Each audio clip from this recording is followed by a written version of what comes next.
Crime en bord de Saône revient pour débuter sur l'incroyable traque d'un prédateur sexuel qui a semé la terreur dans la ville de Lyon durant 2 ans. Un document inédit pour Crime.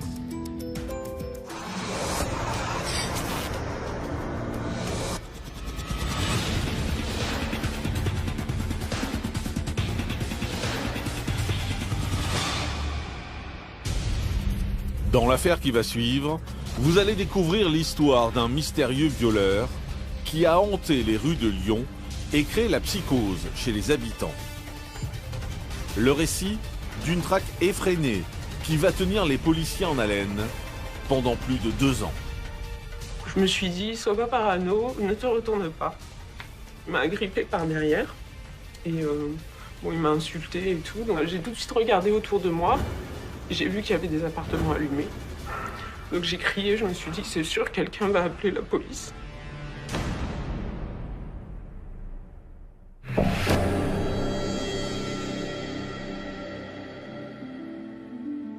Nous sommes à Lyon, chef-lieu de la région Auvergne-Rhône-Alpes, traversée par la Saône et le Rhône. La commune de près de 500 000 habitants est la 3e ville la plus peuplée de France. Divisée en 9 arrondissements, c'est au sud-est que se trouve le 8e, qui a vu naître entre autres les Frères Lumière. C'est un arrondissement qui est un petit peu sur l'extérieur de l'agglomération de Lyon. C'est un arrondissement assez populaire avec des universités. Il y a plusieurs universités puisqu'il y a la fac de médecine notamment, la fac de droit, Lyon 3. Donc pas mal d'étudiantes dans cet endroit-là. Le 18 octobre 2012, à 1h30 du matin, le quartier est plongé dans le silence. Un jeune homme de 24 ans rentre chez lui, à pied, quand tout à coup, il remarque une scène inhabituelle. Il voit au début ce qu'il pense être un couple. Il voit un homme et une femme. Et puis tout de suite, il comprend parce qu'il réalise que la jeune femme est par terre et que l'homme est justement sur elle, dans son dos, et que c'est pas une simple dispute. La jeune femme est en train de se faire agresser. La jeune femme crie à l'aide, un couteau sous la gorge. Son agresseur la maintient fermement au sol. Le passant décide alors d'intervenir. Ce jeune homme va être immédiatement menacé par l'agresseur de la jeune femme. Et il va tourner les talons, franchir un coin de rue et immédiatement appeler les services de police. Alertés, les forces de l'ordre envoient immédiatement une patrouille sur les lieux. La police arrive. Entre-temps, le violeur est parti. La jeune fille ensuite va être entendue, mais elle est sous le choc. Elle n'aura pas vu son visage et il est resté tout le long dans son dos, donc elle a très peu quand même d'éléments pour le décrire. La jeune femme de 23 ans, que nous appellerons Nathalie, est aussitôt conduite à l'hôpital pour y être examinée. Alors, qui était ce mystérieux individu? Les policiers recueilleront-ils plus d'éléments grâce au témoignage de Nathalie? Et surtout, réussiront-ils à l'arrêter avant qu'il ne commette une nouvelle agression?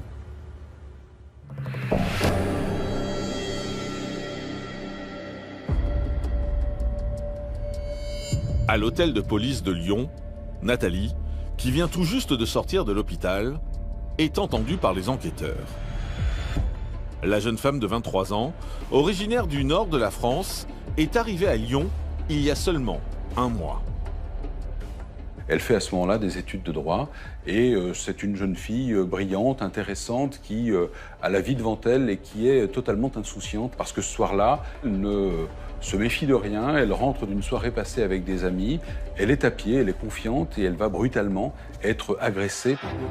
Nathalie explique qu'à 200 mètres de chez elle, un homme l'agrippe par derrière et la menace avec un couteau. Vêtu de noir, cagoulé et ganté, l'agresseur lui indique qu'il n'a rien à perdre et qu'il vient de sortir de prison. Son agresseur va lui demander son téléphone portable, donc elle va croire qu'elle se fait agresser pour ça. Très vite, elle va comprendre que c'est pas le cas parce que finalement, elle lui donne et il reste là. Donc elle va très vite réaliser que cet individu n'en veut pas qu'à son téléphone portable et que c'est beaucoup plus grave que ça. L'homme commence alors à déshabiller Nathalie. Mais grâce à l'intervention du passant, l'agresseur prend peur et s'enfuit. Suite à ces déclarations, l'enquête de police débute. Des analyses sont effectuées sur les vêtements de la jeune étudiante. Il trouve sur les vêtements 2 ADN mélangés, donc l'ADN de son agresseur et l'ADN de la victime. Mais en tout cas, l'ADN étranger, pour l'instant, ils ne l'ont nulle part. Les forces de l'ordre tentent donc de localiser le téléphone subtilisé à Nathalie. Mais celui-ci semble inactif. Les chances de retrouver l'agresseur sont alors maigres. Et en l'espace de 2 mois, les policiers lyonnais vont être confrontés à 2 nouvelles agressions. La première agression a lieu vers l'hôpital Mermoz, dans une cage d'escalier où l'intéressé va agripper sa victime, il va entendre un bruit, il va arrêter et partir immédiatement. La deuxième agression a lieu vers un buisson dans le 8e arrondissement.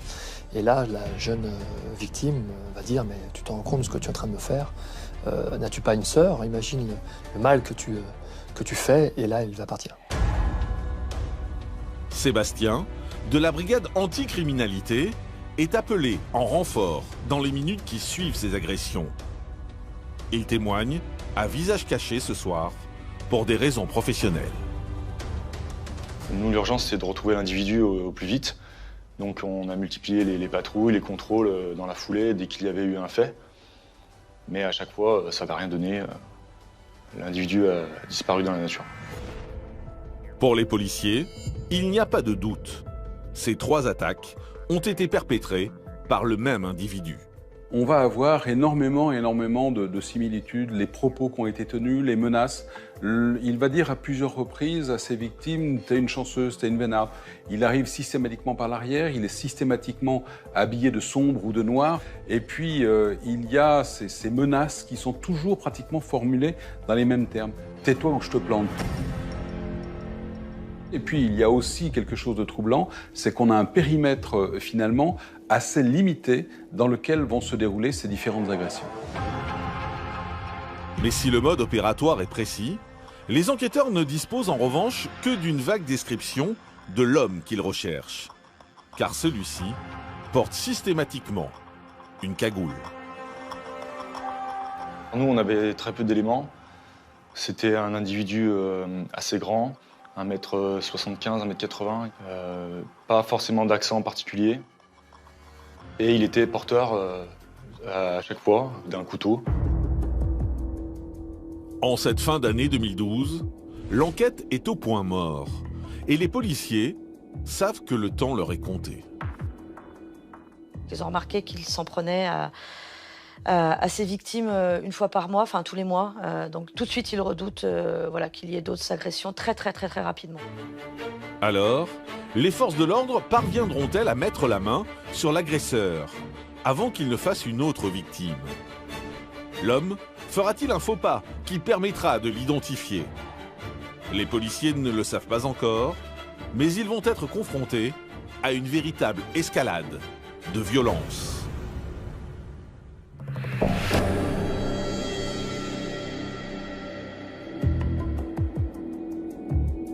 À l'aube de l'année 2013, dans le 8e arrondissement de Lyon, les policiers sont aux aguets.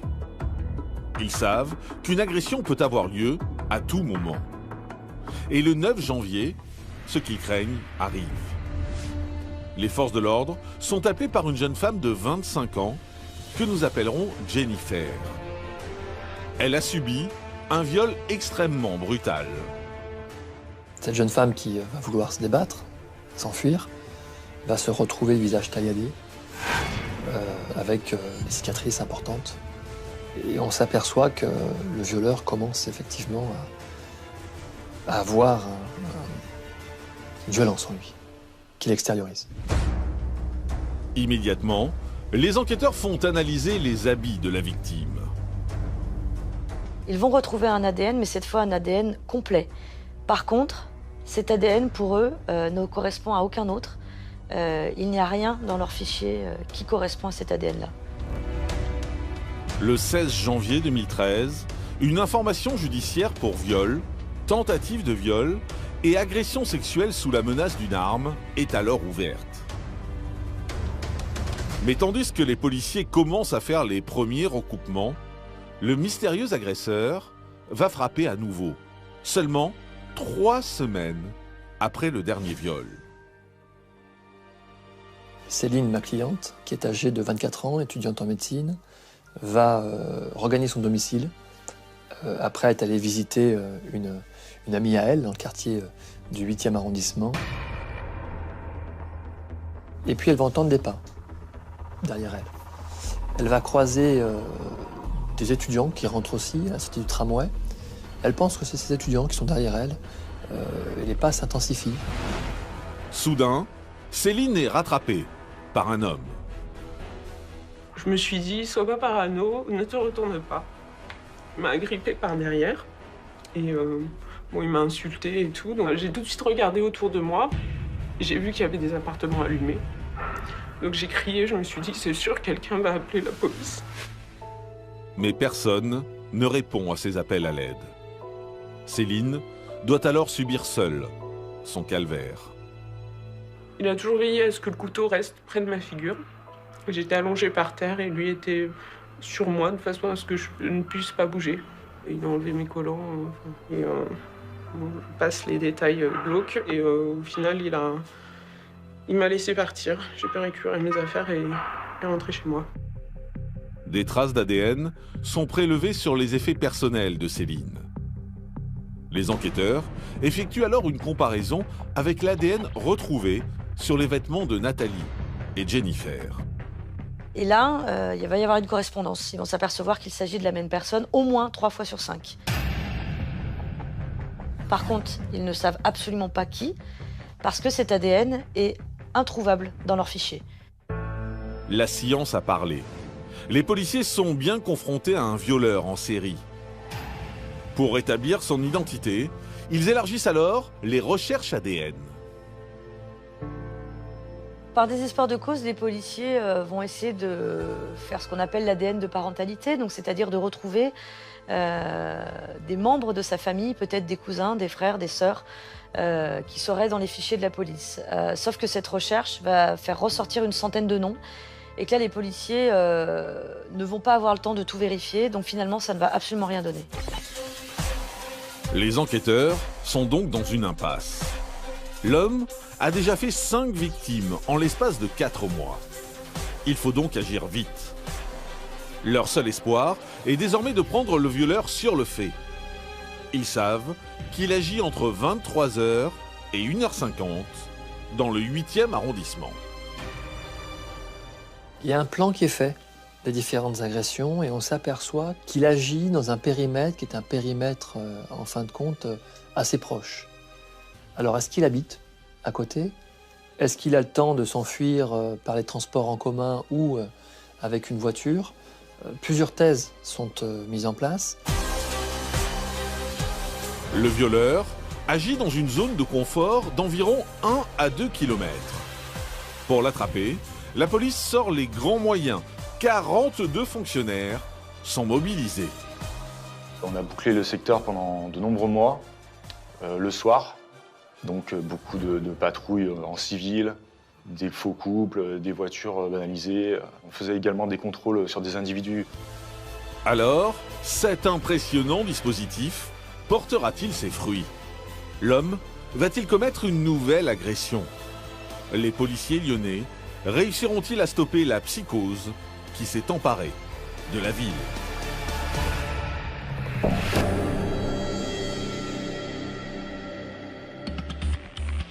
À Lyon, après la série de viols et d'agressions sexuelles qui s'est déroulée dans le 8e arrondissement, la psychose se propage.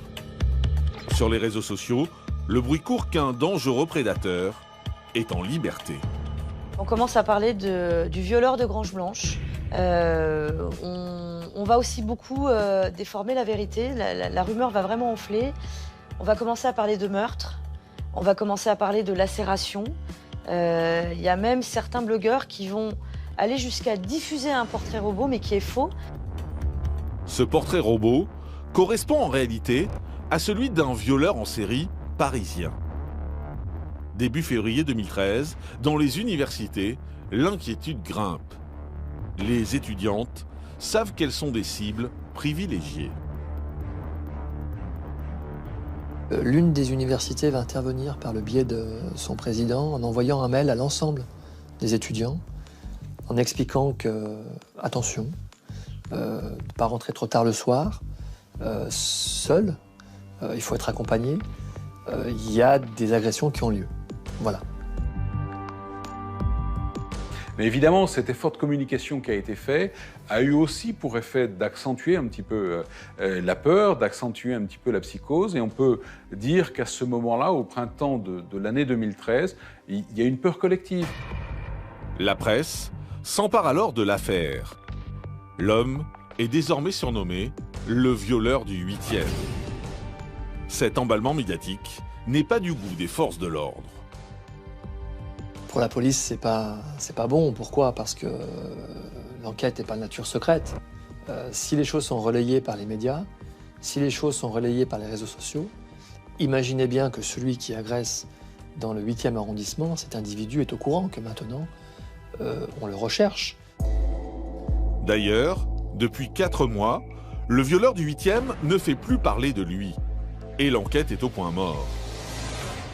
Le 27 mai 2013, le juge d'instruction prend alors une mesure exceptionnelle. Il décide de tester une toute nouvelle technique scientifique. Le juge d'instruction va demander à un laboratoire de Bordeaux d'établir un portrait robot à partir des éléments ADN dont il dispose. Donc par exemple, ça va être de dire si la personne a les yeux bleus, si la personne a les cheveux noirs, comment son visage pourrait être. C'est une première en France, ça s'est jamais fait jusque-là. Quelques jours plus tard, le rapport d'analyse arrive sur le bureau des enquêteurs. On nous dit que c'est un homme avec les yeux marrons, la peau mate, brun.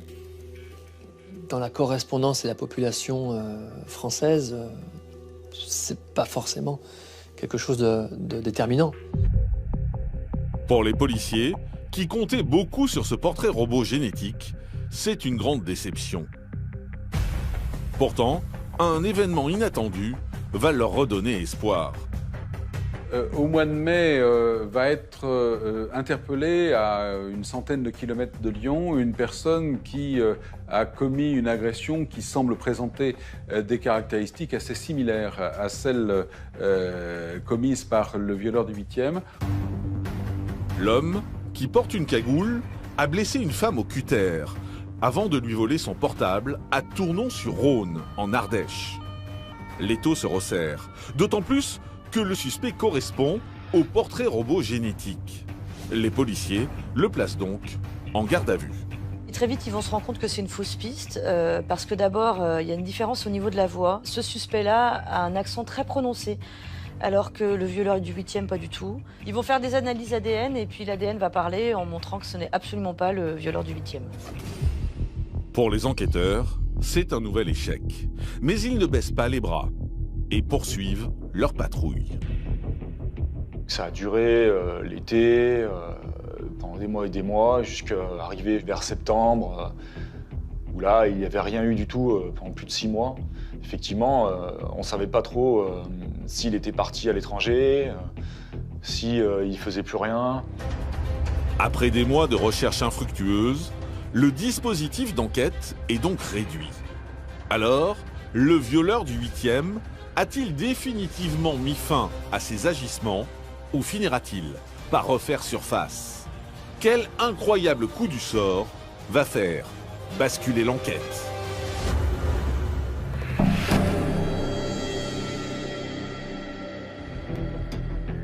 Le 3 janvier 2014, à Lyon, cela fait maintenant plus d'1 an que le violeur du 8e n'a plus fait parler de lui.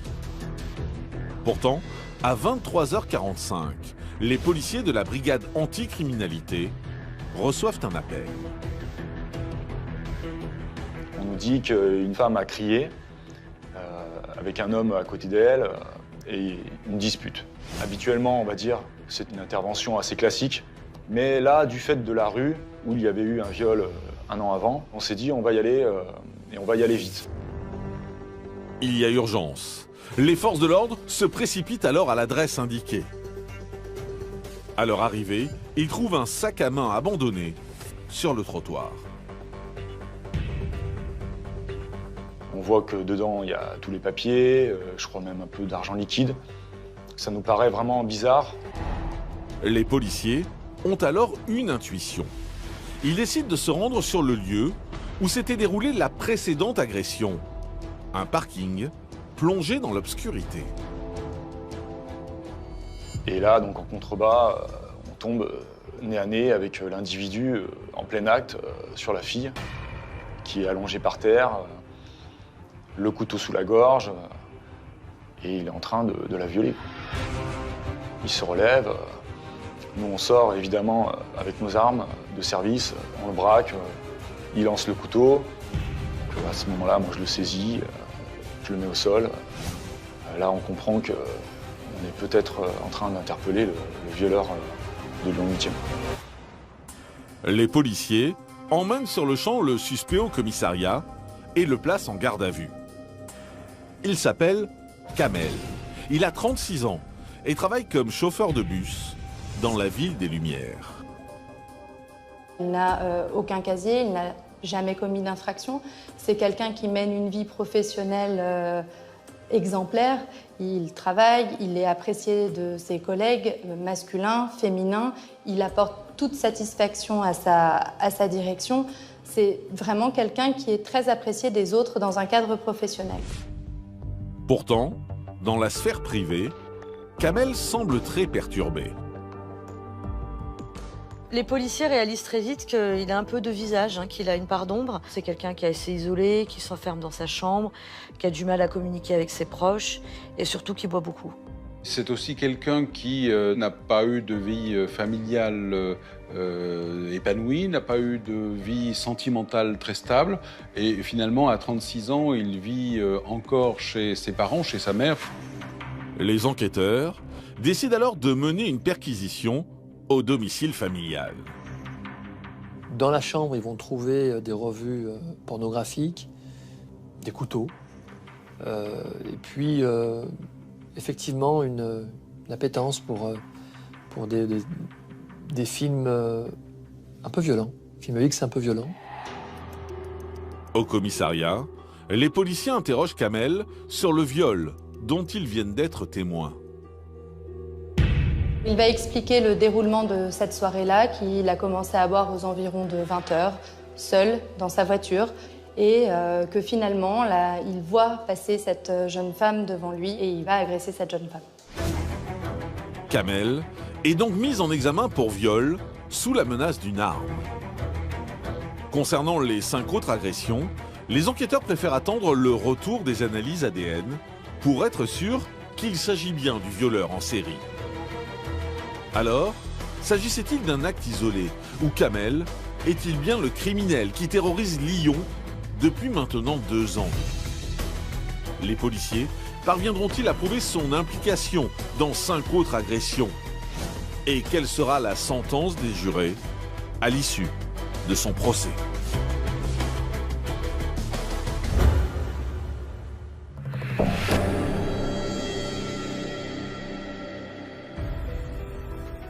À l'hôtel de police de Lyon, l'enquête se poursuit pour savoir si Kamel n'a qu'une seule victime à son actif. Au moment de l'interpellation, il va être soumis, comme dans la plupart des cas, à un test ADN. Et très rapidement, on aura cette fois la certitude absolue et scientifique que Kamel est bien le violeur du 8e arrondissement. Et l'ADN n'est pas la seule preuve que les enquêteurs lyonnais peuvent rattacher au dossier. La cagoule et le couteau retrouvés sur Kamel sont reconnus par certaines plaignantes. Face au juge d'instruction, l'homme de 36 ans passe aux aveux. Il va reconnaître que oui, il a bien violé 5 filles sur 6. Par contre, il ne va donner aucun détail. Il ne va pas expliquer comment ça s'est passé, il va juste dire que oui, c'est lui qui l'a fait. Kamel est donc mis en examen pour 3 viols, 2 agressions sexuelles et une tentative de viol sous la menace d'une arme. 2 ans plus tard, le 18 septembre 2016, son procès s'ouvre à la cour d'assises du Rhône. les médias se sont déplacés en masse. C'est une histoire qui a été marquante pour Lyon parce que d'abord elle a créé une psychose, parce qu'il y a eu une traque exceptionnelle, parce qu'en très peu de temps il y a eu un nombre important de victimes. Et s'il n'avait pas été arrêté, à combien aurait pu se monter le nombre de victimes? Ça on ne le sait pas. Sur le banc des parties civiles, Céline, comme les 5 autres victimes, appréhende la confrontation avec l'homme qui a brisé sa vie. Elle a peur parce qu'il faut affronter le regard de son agresseur. Il faut savoir qu'elle ne l'a pas revu depuis le moment de l'agression. Donc elle est soucieuse, inquiète. Dès les premiers instants de l'audience, l'accusé prend la parole. Kamel a tenu à indiquer immédiatement qu'il reconnaissait l'ensemble des faits qui lui étaient reprochés, qu'il s'excusait auprès des victimes et qu'il regrettait sincèrement d'avoir commis ces faits. Pourtant, Kamel n'explique toujours pas les raisons de ces multiples passages à l'acte. Pour éclairer les jurés, un expert psychiatre est donc appelé à la barre. Le psychiatre va découvrir qu'il a un peu une double personnalité, un peu comme Dr Jekyll et Mr Hyde, et que finalement il prend du plaisir à faire mal, et plus il agresse ses victimes, plus il se sent puissant, plus il va aller loin en fait. Aujourd'hui, à Lyon, cette période sombre qui a plongé la ville des Lumières dans la peur est encore dans toutes les mémoires.